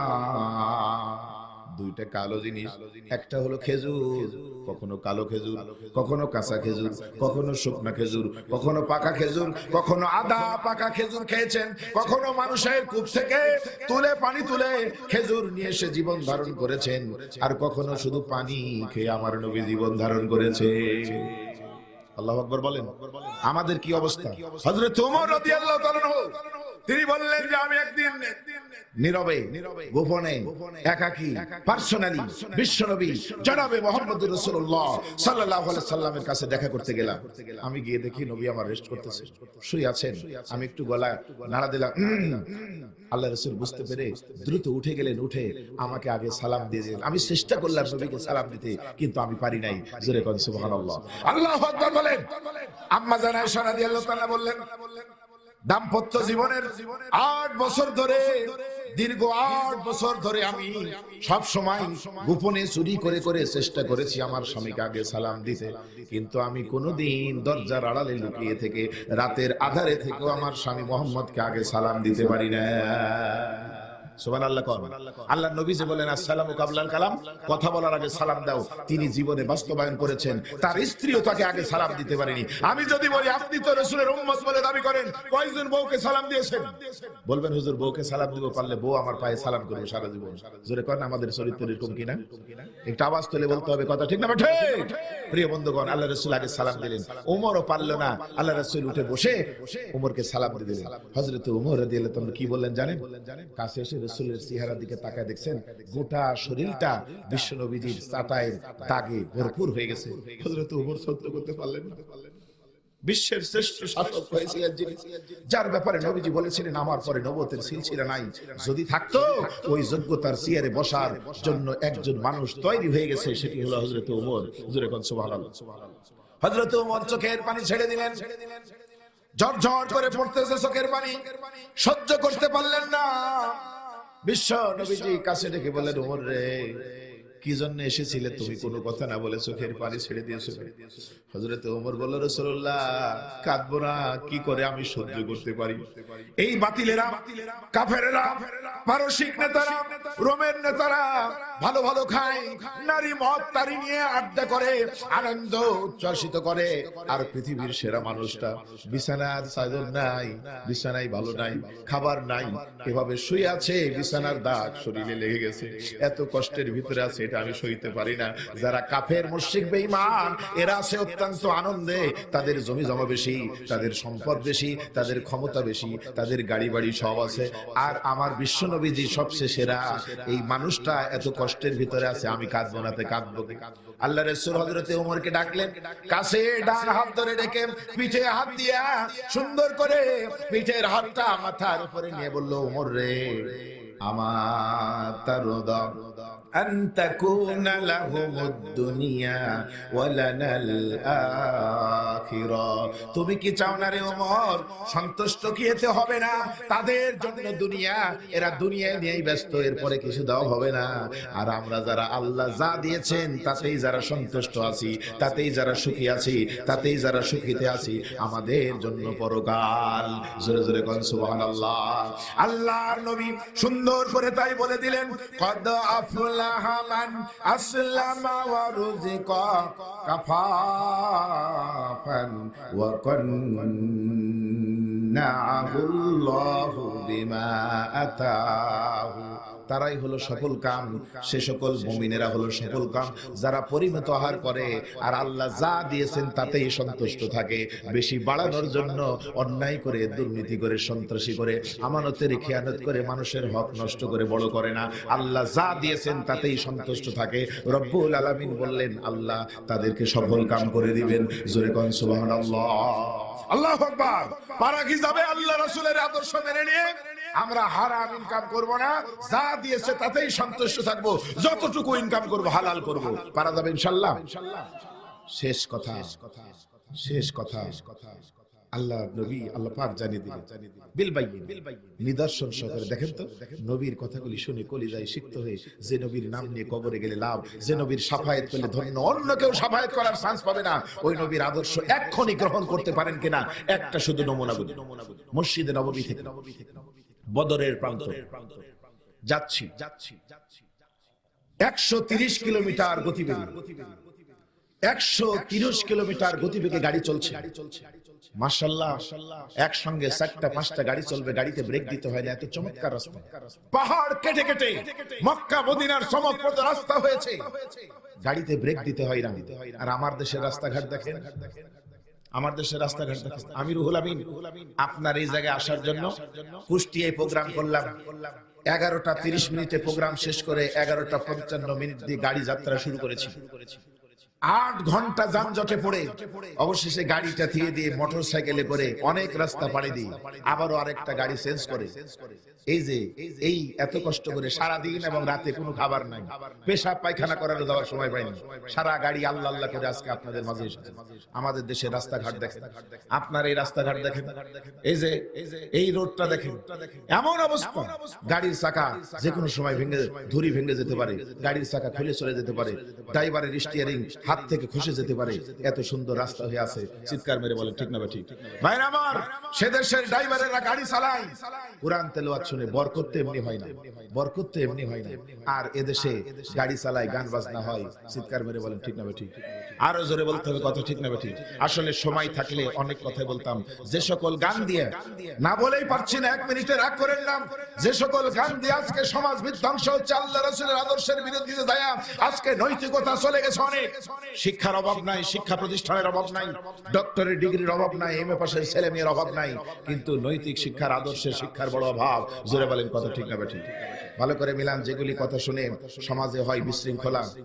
ইসলাম বলেছে, রাসূল বলেছে, দুলা ভাইয়ের জন্য শালীর সাথে দেখা করা হারাম। আর আজকে এই শালীরাই গায়ে হলুদ মাখাই, দেখা তারাই করে, শ্বশুর শাশুড়ির সাথে দেখা করে না আজকের জামাইরা। চিৎকার মেরে বলেন ঠিক না ঠিক? দেবরের সাথে ভাবির দেখা করা হারাম, আজকে অবস্থাটা কি একটু বলি, ভালো করে মিলাবেন, রাগ করেন না। নায়ক পুরস্কার পেল কে? কোন শিল্পী শ্রেষ্ঠ পুরস্কার পেল? যে এই হাদিসের বিরোধী করে গান গায়া আনন্দ দিল। ভাইয়া তোমার বর আমি যে দেবর, ভাইয়া তোমার বর আমি যে দেবর, ভেবে দেখো ভাবি কার বেশি দাবি, কারে তুমি করবে আপন, করবে কারে পর, ভাইয়া তোমার বর। এই গান যে শিল্পী বলল, বছরের পরে সেরা শিল্পী হিসেবে পুরস্কার পেল সে। যে নায়ক দেবর হিসাবে অভিনয় করে ভাবির দাবি কার দাবি বেশি এইটা নিয়ে গান গাইলো, শ্রেষ্ঠ অভিনেতার পুরস্কার তারা পাইলো। আর আমরা যারা সত্য কথা হক কথা বলি, আজকে তারাই বছরের পরে দেখা গেল কারো জীবন নাই হয়ে গেল, আজীবনের মতো কেউ জেলে বন্দী হয়ে গেল। চিৎকার মেরে বলেন কথা ঠিক না ঠিক? প্রিয় বন্ধুগণ, যাদের বক্তৃতাগুলি শুনে হাজার হাজার অমুসলিম ইসলাম গ্রহণ করেছে, যাদের বক্তৃতা শুনে বেপরদাশী মহিলারা পর্দানিশী হয়েছে, এই সকল মানুষ কখনো নারী ধর্ষণ করতে পারে না। চিৎকার মেরে বলেন কথা ঠিক না ঠিক? প্রিয় বন্ধুগণ, আসুন না সত্য দিকে আসুন। আল্লাহ রাসূলের নিদর্শনটা বলি। চলে গেলাম 45 মিনিট গাড়ি চললো, ব্রেক হলো 130 কিলোমিটার, ব্রেকে গাড়ি চললো, ব্রেক দিতে হয় নাই, গাড়িটা থেমে গেল। আমি বন্ধুকে বললাম, মদিনা বিশ্ববিদ্যালয়ের শিক্ষকতা করে, বন্ধু এখানে গাড়ি কেন থামালে? বলে তুমি না বলেছো রাসূলের নিদর্শন দেখবে? ওই যে দেখো মরুভূমির ভিতরে আল্লাহ রাসূলের নিদর্শন দেখা যাচ্ছে। আমি চোখে পানি ধরে রাখতে পারলাম না। কেন জানেন? এই জন্যই পারলাম না যে আমি গাড়িতে আসলাম এত সুন্দর করে, আর বিশ্বনবী যে এখানে দ্বীনের দাওয়াত নিয়ে এসেছেন, কালেমার বিজয় পতাকা উড্ডীন করার জন্য এসেছেন, তখন রাস্তা ছিল না, গাড়ি ছিল না, এত দূর রাস্তা, কখনো পাহাড় বেয়ে বেয়ে, চারিদিকে পাহাড় আর পাহাড়, পাহাড়ের মেলা যেন বসেছে, পাহাড় বেয়ে বেয়ে, কখনো মরুভূমি পাড়ি দিয়ে দিয়ে এমন রোদের ভিতরে এসেছেন। আমাদের এই যে মাটিগুলি দেখেন, পলি মাটি, এঁটেল মাটি, দোআঁশ মাটি, রসালো মাটি, আর সবুজে ঘেরা এই মাটি, আকাশের রোদ ফলে তাপ ধারণ করার সুযোগ আছে, কিন্তু মক্কা মদিনার মাটি এত মাটি নাই, পাথর আর বালি, হিট পড়লে ধারণ করার কোনো শক্তি নাই, সাথে সাথে হিট হয়ে যায়। ঠিক না ঠিক বলেন? আরামে ইসলাম পেয়েছেন, এক নজর দেখে আল্লাহর কসম করে বলছি, নবীর কথাগুলি শুনে যদি একটা চোখে পানি আনতে পারেন, জাহান্নামের আগুন হারাম হয়ে আপনার জন্য জান্নাতের বাগান হতে পারে। বিশ্ব নবীজি এক নয় দুই নয়, মদিনা মুনাওয়ারা থেকে 3000 সৈন্য নিয়ে, 3000 সঙ্গী সাথী নিয়ে রওনা দিয়েছেন। কত সংখ্যা বললাম বলেন? 3000। এই পরিমাণ জায়গায় যখন গেলেন, কখনো পাহাড় উপরে উপরে, কখনো মরুভূমি চমকে, কখনো সূর্যের আলোটা ধারণ করে, হঠাৎ করে সদস্যদের ভিতরে আবু বকরের বন্ধু বৃদ্ধ সাহাবী, দেখতেও যেমন সুন্দর, মাথার চুলও পাকা, দাড়িও পাকা, টকটকে চেহারা, এরকম নেতার দেখতে সুন্দর লাগে। জোরে বলেন কথা ঠিক না ঠিক? এরকম একজন সুন্দর ফেরেশতার মতো চেহারা, নাম হলো আব্দুর রহমান। কাছে এসে বলল, নবীজি আমাদের কারো কাছে খাবার নাই, যা নিয়েছিলাম সবগুলি শেষ। ইয়া রাসূলুল্লাহ আমাদের কারো কাছে পানি নাই, যা নিয়েছিলাম সব শেষ। ক্ষুধার যন্ত্রণা এত বেড়ে গেল, আকাশের সূর্যের এই মরুদ্যানের তাপ আমাদের শরীর ঘামে লবণ বাহির করে দিয়ে রস বাহির করে দিয়েছে, পিপাসায় কলিজার ছাতি ফেটে যাচ্ছে। নবীজি যদি একটু পানির ব্যবস্থা করতে। আল্লাহর নবী পাহাড়ের চূড়ায় দাঁড়িয়ে গেলেন, পাহাড়ের কিনারে দাঁড়িয়ে দুই হাতটা নেতৃত্বে দিয়ে বললেন, সঙ্গে সাথীরা রে, যাত্রা বিরতি ঘোষণা করা হলো, যার যেখানে মাল সামান আছে রেখে দিয়ে কাছে আসো। এত ক্ষুধা, এত পিপাসা, যাত্রা বিরতি করে যখন কাছে ডাকলেন, আল্লাহর নবী একটু উঁচুতে উঠে সবাইকে কাছে ডেকে সুন্দর করে দোয়া দেওয়ার জন্য সালাম দিয়ে দিলেন, আসসালামু আলাইকা। আল্লাহু আকবার বলেন।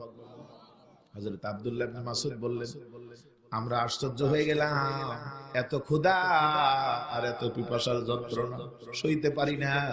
বিশ্ব নবীজি যখন আমাদের সামনে দাঁড়িয়ে সালাম দিয়ে দিলেন, আর আমরা যখন তার চেহারার দিকে তাকায় জবাব নিলাম, মুহূর্তের ভিতরে যেন ক্ষুধা তৃষ্ণা দূর হয়ে জান্নাতের খাবার খেয়ে তৃপ্তি পাওয়ার মতো অনুভূতি জাগ্রত হয়ে গেল। জোরে জোরে কোন সুবহানাল্লাহ। আমার বন্ধুগণ, নেতা দূরদর্শী সম্পূর্ণ কারে বলে দেখেন, আল্লাহ নবী বললেন তোমাদের ভিতর থেকে 10 জন সাহাবী আসো যারা ঘোড়া চালাতে পারে, এলাকা সম্পর্কে যাদের ধারণা আছে। নবীজির নির্দেশনা অনুযায়ী সামিনা ওয়া তানা শোনার সাথে সাথে মেনে নিল। 10 জন সাহাবী ঘোড়া নিয়ে চারিদিকে চলে আসলো। আল্লাহর নবী বললেন সাহাবীরা রে যাও তোমরা ডানে বামে সামনে পেছনে চারিদিক দিয়ে 10 কিলো 20 মাইল পর্যন্ত খুঁজে আসো, পানির সন্ধান কোথাও পাওয়া যায় কিনা মরুভূমির ভিতরে। নবীর কথা শুনে একটুকু দেরি করলেন না, ছুটে পড়লেন চারিদিকে। হযরতে জাবের রাদিয়াল্লাহু তাআলা আনহু ডান দিক থেকে পাহাড়ের পাদদেশে বেশ কিছুক্ষণ পরে হাঁপাতে হাঁপাতে এসে বলছেন রাসূলুল্লাহ ওই যে পাহাড় দেখতে পাচ্ছেন গো নবী, পাহাড়ের পাদদেশে একটা কূপ দেখে আসলাম, আর কূপের ভিতরে পানি টলটল করছে, কূপ ভর্তি পানি। জোরে জোরে কোন মারহাবা, আওয়াজ তুলে বলেন আল্লাহু আকবার। বিশ্ব নবীজি বললেন সবাই চলো কূপের কাছে। অপেক্ষা করলেন, ওই যে 9 জন গেছে ঘোড়া নিয়ে চারিদিকে।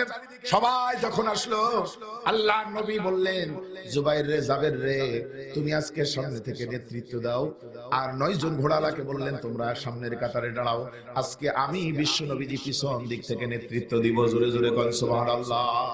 আব্দুর রহমান বলল রাসূলুল্লাহ এটা কি করে হতে পারে, আপনি এত সম্মানিত মানুষ পিছনে থাকবেন? আল্লাহর নবী বললেন কোন বক্তৃতা হবে না, যা বলেছি তাই করো। আজকে আমি সামনে না থেকে পিছনে থাকবো এই জন্য যে আমার কাফেলার ভিতরে কোন কোন সদস্য বৃদ্ধ আছে, কেউ ছিল অসুস্থ, পানির অভাবে খাদ্যের অভাবে দুর্বল হয়ে পড়েছে। আমি যদি সামনে থেকে নেতৃত্ব দেই কিছু সাহাবী অজ্ঞান হয়ে পড়ে যেতে পারে, বেহুশ হয়ে পড়ে যেতে পারে, দলচ্যুত হয়ে পড়ে যেতে পারে। আমি আজকে পিছন থেকে নেতৃত্ব দিয়া আস্তে আস্তে করে সবাইকে নিয়ে যাব, যাতে করে আমার একটি সাথী সঙ্গী সদস্য বাদ না পড়ে যায়। জোরে কোন সুবহানাল্লাহ। আস্তে আস্তে করে কূপের কাছে গেলেন, মাশাআল্লাহ চারিদিকে পানি নাই, বিশাল মরু উদ্যানে খুঁজে কোথাও পানি পাওয়া গেল না। 200, 500, কয়েক 1000 পর্যন্ত বোরিং করলে যেখানে পানি খুঁজে পাওয়া যাবে না, সেখানে আল্লাহর নিদর্শনের কথা বলছি। দেখেন ওই যে লাকাদ আরসালনা রাসূলানা বিল বাইয়িনা বললাম না, নবীর নিদর্শনের কথাটা বলেই দেখেন আমি মুনাজাতের দিকে যাব। প্রিয় বন্ধুগণ কূপ ভর্তি পানি, এত পিপাসা সাহাবীদের। আনুগত্যের নমুনা দেখেন, কেন তারা দুনিয়াতে জান্নাতের সার্টিফিকেট পেলেন? এমনি না, পিপাসায় কাতর, কূপ ভর্তি পানি। কূপের কাছে যাওয়ার পরেও আল্লাহ রাসূল যে নির্দেশনা দেন নাই, এই জন্য কোন সাহাবী পানি পান করেন নাই। জোরে কোন সুবহানাল্লাহ, আওয়াজ তুলে বলেন আল্লাহু আকবার। বিশ্ব নবীজি বললেন জাবের রে তুমি কাছে আসো। কাছে আসলেন, আল্লাহর নবী বললেন আমার প্রিয় সাহাবী পানি কেউ পান করে নাই, এইবার তুমি কূপের ভিতরে হাতটা দিয়ে পানি তুলে পানি খাও, আমি দেখে নিতে চাই পানিটা খাবার উপযুক্ত কিনা। এখানে মানুষ বসবাস করে না, পাহাড়িও সাপ থাকতে পারে, এখানে এই পানিটা খাবার অনুপযোগী হতে পারে, বিষাক্ত হতে পারে। আগে খেয়ে দেখো, টেস্ট করে যদি উপযোগী হয় সবাইকে খাওয়ার জন্য বলা হবে। জোরে কোন সুবহানাল্লাহ। একটা কথা মিলিয়ে দিই, এত পিপাসা ক্ষুধা, কোথাও মরু উদ্যানে খুঁজে পানি পাওয়া গেল না, ধুধু মরুভূমি, বৃক্ষ নাই, মাঝে মাঝে 2-1টা বাবলা গাছ দেখা যায়, বিরাট বিরাট পাহাড়, প্রচন্ড রোদ। এত তৃষ্ণার পরেও কূপের পানি পেয়ে পানি খাচ্ছেন না।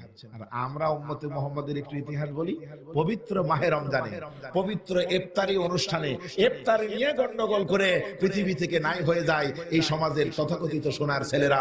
জোরে বলেন কথা বিশ্বাস হয় না? হয় না? এরকম চিত্র দেখা যায় না? যায় না? প্রিয় বন্ধুগণ কেউ পানি পান করলেন না, অপেক্ষা করছেন। আল্লাহর নবী বললেন তুমি একটু দেখো তো উপযোগী কিনা। আল্লাহ রাসূলের সাহাবী কূপে হাত দিলেন, পানি তুলে মুখে দিলেন, গিলের পরিবর্তে পানি মুখে নিয়ে কুলি করে ফেলে দিলেন, আর চিৎকার করতে লাগলেন, আল্লাহ আল্লাহ বলে ছটফট করতে লাগলেন।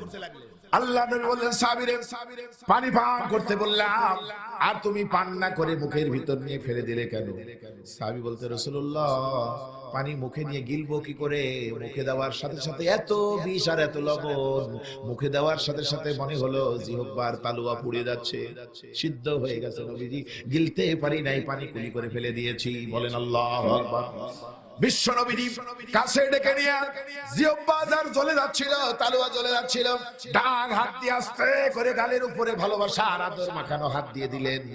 জাবের বললেন আমার মুখের ভিতরে সব জ্বলে যায়, নবীজি যখন আদরের হাতটা দিয়ে দিল আমার মুখের ভিতরে সমস্ত যন্ত্রণা মুহূর্তের ভিতরে ভালো হয়ে গেল। জোরে কোন আল্লাহু আকবার, আওয়াজ তুলে বলেন আল্লাহু আকবার। আমার ভাইরা, আপনারা এবার বলেন, এত ক্ষুধার এত পিপাসা, পুরো মরুভূমি খুঁজে কোথাও পানি নাই, এমত অবস্থায় একটা কূপের পানির সন্ধান পাওয়া গেল। স্বচক্ষে পিপাসার্ত কাতর ব্যক্তিরা দেখতে পেল কূপের পানিগুলি খাবার উপযুক্ত না। মন খারাপ হবে না? হবে না? জোরে কোন হবে না? হবে না? কিন্তু সাহাবীদের চেহারায় মন খারাপ করার কোন নিদর্শন ছাপ পড়ে নাই। দেখবেন, মানুষের চেহারায় আল্লাহ এমন একটা সুন্দর জিনিস দিয়েছেন, তাকালেই বুঝতে পারবেন লোকটা সুস্থ না অসুস্থ, লোকটা ভালো আছে না মন্দ আছে, আপনার সাথে সুন্দর আচরণ করবে না করবে না, চেহারায় ফেস কাটিং এ ফুটে উঠে। চিৎকার মেরে বলেন ঠিক না ঠিক? এত পিপাসা থাকার পরেও কোথাও পানি খুঁজে পাওয়া গেল না, কূপের পানি পাওয়ার পরেও খাবার পানি যে উপযুক্ত না। এই জন্য আল্লাহ রাসূলের সঙ্গে যারা দিনের কাজ করতেছিলেন, সাহাবীদের কারো মুখে একটুকু মলিন হয় নাই, মন খারাপ হয় নাই। আল্লাহ রাসূল নিজে জিজ্ঞেস করলো, সাহাবীরা রে, তোমাদের কারো মন খারাপ হলো না? এত পিপাসা, খাবার পানি পাওয়ার পরে উপযুক্ত না, তোমাদের মুখে এরকম সুন্দর হাসি কেন? সাহাবীদের বিশ্বাস দেখেন। আমরা যে কোরআনের কথা শুনি, তাফসীর মাহফিল করি, ওয়াজ করি, শুনে চলে যাই, কিন্তু পরে আমল করি না। কিন্তু যারা জান্নাতের সার্টিফিকেট দুনিয়াতেই পেয়েছিল, যাদের মর্যাদা নবীদের পরে, তাদের ইতিহাসটা একটু শুনুন। তাদের বিশ্বাসটা এই জন্যই যে তারা বলতে শুরু করলো, পড়েন আমার সঙ্গে, আউযু বিল্লাহি মিনাশ শাইতানির রাজীম, ইয়া আইয়ুহাল্লাযীনা আমানুত্তাকুল্লাহা ওয়া আমিনু বিরাসূলিহি ইউতিকুম কিফলাইনি মির রাহমাতিহি। আওয়াজ তুলে বলেন আল্লাহু আকবার। দেখছেন, কোরআনের আয়াত তারা বিশ্বাস করেছে। কেউ যদি আল্লাহর প্রতি ঈমান এনে ভয় করে আর নবীর আদর্শ মেনে নেয়, আল্লাহ তার জন্য রহমতের দরজাটা ডবল করে দিবেন। সুবহানাল্লাহ। আওয়াজ তুলে জোরে সুরে বলুন আল্লাহু আকবার। রহমতের দরজা আল্লাহ তার জন্য ডবল করে দিবেন। কোন আল্লাহু আকবার। আরেক জায়গায় দেখেন আল্লাহ কি বললেন, আমরা তো মনে করি রিজিক বাড়বে, ক্ষমতার পিছনে যদি ধরকি, ক্ষমতাওয়ালার পিছে পিছে যদি পাইরবি করি, জালিমদের বাতিলদের সাথে যদি ঘুরি, তাহলে আমাদের রিজিক বাড়বে, সম্মান বাড়বে, চাকরি ঠিক থাকবে। কিন্তু কোরআনের কথা আমাদের বিশ্বাস নাই। জোরে বলেন কথা ঠিক না ঠিক? আল্লাহ বলে দিলেন, পড়েন আমার সঙ্গে আর দুটো আয়াত, ওয়া মান ইয়াকুনুত মিনকুন্না লিল্লাহি ওয়া রাসূলিহি ওয়া তা'মাল সালিহান নু'তিহা আজরাহা মাররাতাইন ওয়া আ'তাদনা লাহা রিজকান কারীমা। আওয়াজ তুলে বলেন আল্লাহু আকবার। যারা আল্লাহ রাসূলের আদর্শ মেনে নেবে, তাদেরকে ডবল পুরস্কৃত করা হবে, আর তাদের জন্য পরকালে রয়েছে, দুনিয়াতে রয়েছে উত্তম রিজিক। বলেন আল্লাহু আকবার। সাহাবীরা বলল, রাসূলুল্লাহ আমরা টেনশন করব কেন? আল্লাহ বললেন, ফামান আমানা ওয়া আসলাহা ফালা খাউফুন আলাইহিম ওয়ালা হুম ইয়াহজানুন। আল্লাহু আকবার বলেন। সাহাবীরা কি বলতেছে জানেন? আমাদের সাথে যে বিশ্ব নবীজি দাঁড়িয়ে আছে, আমাদের টেনশন কেন? আল্লাহ বলেছেন, যারা নবীর প্রতি ঈমান আনবে, আমল করবে, তাদের ভয় নাই, দুঃখ নাই, চিন্তা নাই, টেনশন নাই। পানি নাইতে কি হয়েছে? আমাদের সাথে যে রহমতের নবী দাঁড়িয়ে আছে। জোরে কোন সুবহানাল্লাহ। আল্লাহ জিবরিলকে বললেন, জিবরিল রে, এত বিশ্বাস কলি যাই, পিপাসা থাকার পরেও খাবার পানি উপযুক্ত না, মন খারাপ করে নবীজি আছে বলে, কোরআনের কথা যখন এত বিশ্বাস করেছে, আমার প্রতি যখন এত ভরসা করেছে, যাও যাও, ওখানে রহমতের দরজা, রিজিকটা বাড়ায়া দাও। বিশ্ব নবীজি দাঁড়িয়ে আছেন, হঠাৎ করে গুনগুন আওয়াজ হলো, নবীজির শরীর ঘেমে যেতে লাগলো। সাহাবীরা মনে করলো, বুঝতে পেরেছে জিবরিল আমিন কাছে এসেছে। সবাই নিশ্চুপ হয়ে আছে।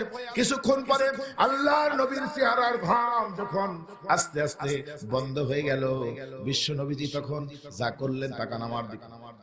এখন থেকে কিছুদিন আগে যখন টাকা গণা হয়, দেখবেন এখন আমরা টাকা গণি, আমিও নিজে ব্যবসা করি, real estate company, Shams real estate কোম্পানির চেয়ারম্যান আমি। টাকা গুনতে লাগলে প্লাস্টিকের একটা বাটিতে 50 ওখানে পানি দিয়ে আঙ্গুলে পানি ভরে নিয়ে টাকা গুনে। কিন্তু মুরব্বীরা মিলান আপনারা টাকা গুনেছেন মুখে থুতু নিয়ে আস্তে করে লালা ভরে দিয়ে টাকা গুনেছেন, ঠিক না? ঠিক বলেন। বিশ্ব নবীজি ঠিক এরকম ভাবে আস্তে করে শাহাদাত আঙ্গুলটা একটু জিহ্বায় দিয়ে দিলেন, রস ভরালেন, জিহ্বার এই আঙ্গুলটা আস্তে করে কূপের পানির ভিতরে ঢোকালেন। সাহাবীরা আব্দুল্লাহ ইবনে মাসউদ বললেন, হযরত আব্দুল্লাহ ইবনে আব্বাস, হযরত তালহা, হযরত আবু হুরায়রা রাদিয়াল্লাহু তাআলা বলেছেন, আমরা আশ্চর্য হয়ে গেলাম, যেই কূপের পানি এত বিষাক্ত, যেই কূপের পানি এত লবণাক্ত, আল্লাহর নবীর মুখের একটু লালা দোয়া পড়ে দেওয়ার সাথে সাথে গোটা কূপের পানি লবণ মুক্ত হয়ে, বিষ মুক্ত হয়ে খাবার উপযুক্ত মিষ্টি পানিতে পরিণত হয়ে গেছে। জোরে জোরে করেন সুবহানাল্লাহ। এই কূপের নাম হলো বীরে রুহা। কি নাম বললাম বলেন?